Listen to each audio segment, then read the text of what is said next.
to go to Pirarucu is like we always say as fishermen, you wanted to go back 1,000,000 years to go and see what fishing's like. It's like fishing Jurassic Park.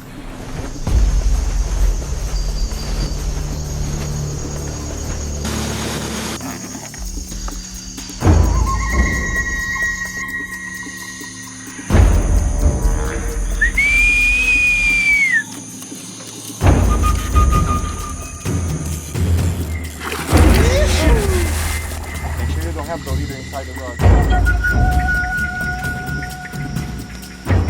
I mean, it does look prehistoric. When you look at the head of an arapaima, it's got all these different patterns, but it is rock hard. I mean, it is just solid bone.